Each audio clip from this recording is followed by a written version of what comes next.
Dalam kunjungan kerja ke Papua Barat pada Senin 4 Oktober 2021, Presiden Joko Widodo meninjau vaksinasi massal di Kota Sorong. Presiden Joko Widodo menyampaikan, vaksinasi massal merupakan sebuah proses percepatan vaksinasi di Papua Barat untuk mencegah penyebaran COVID-19.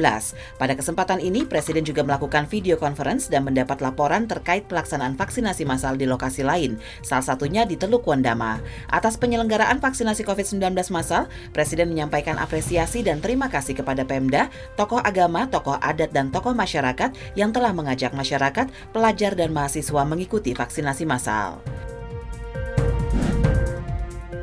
Direktorat Tindak Pidana Narkoba Bareskrim Polri berhasil mengungkap 4 kasus besar peredaran narkoba jaringan internasional selama periode Agustus hingga September 2021.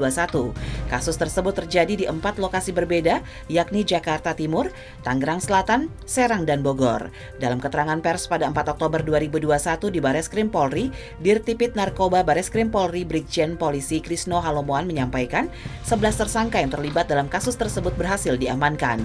Modus operandi para tersangka yakni mengedarkan narkoba menggunakan jasa pengiriman kurir. Dari hasil pengungkapan yang dilakukan di Tipid Narkoba Bareskrim Polri, sebanyak lebih dari 800.000 jiwa masyarakat Indonesia terselamatkan dari ancaman bahaya narkotika. Untuk memberantas peredaran narkoba di tanah air, Polri terus memperkuat sinergitas dengan stakeholder terkait. Pemerintah kembali memperpanjang PPKM untuk menangani pandemi COVID-19 di sejumlah daerah Jawa Bali mulai 5 hingga 18 Oktober 2021. Kebijakan perpanjangan PPKM dilakukan untuk menyeimbangkan antara sektor ekonomi dengan sektor kesehatan. Menteri Koordinator Bidang Kemaritiman dan Investasi Luhut Binsar Panjaitan mengatakan, jika wilayah Jakarta, Bogor, Depok, Tangerang, dan Bekasi tidak turun level pada perpanjangan PPKM kali ini. Keputusan mengacu pada capaian vaksinasi di beberapa daerah di Jabodetabek yang masih kurang. Sementara itu, Bandung Raya, Malang Raya, dan Surabaya Raya juga tetap berada di level 3. Hal itu juga disebabkan capaian vaksinasi yang belum mencapai target. Dalam penerapan PPKM level selama 2 minggu ke depan, masih terdapat 20 kabupaten kota yang bertahan di level 2 yang didominasi oleh Semarang Raya dan Solo Raya.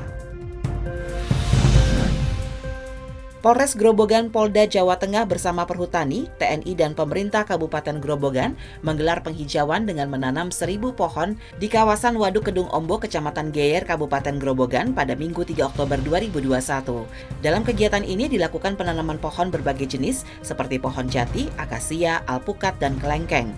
Berbagai jenis pohon yang ditanam ini merupakan tanaman yang memberikan manfaat bagi masyarakat. Selain itu, gerakan penghijauan ini juga bermanfaat bagi ekologi, ekonomi, hingga sosial. Diharapkan dengan penghijauan ini dapat mencegah terjadinya bencana alam. Gerakan penghijauan ini juga sebagai wujud kepedulian masyarakat terhadap lingkungan. Terjerat dengan dugaan kasus terorisme, berkas perkara Munarman, mantan Sekretaris Umum ex-organisasi Front Pembela Islam telah dinyatakan lengkap atau P21 dan telah diserahkan kepada Densus 88 pada Senin 4 Oktober 2021. Surat P21 ditandatangani oleh Jaksa Utama Madya Idianto pada 1 Oktober, mengatasnamakan Jaksa Agung Muda Tindak Pidana Umum, Direktur Tindak Pidana Terorisme, dan Lintas Negara Kejaksaan Agung selaku penuntut umum. Dalam waktu secepatnya, tim penyidik akan segera melakukan penyerahan tahap 2, yakni tersangka dan barang bukti kepada pihak Kejaksaan Agung.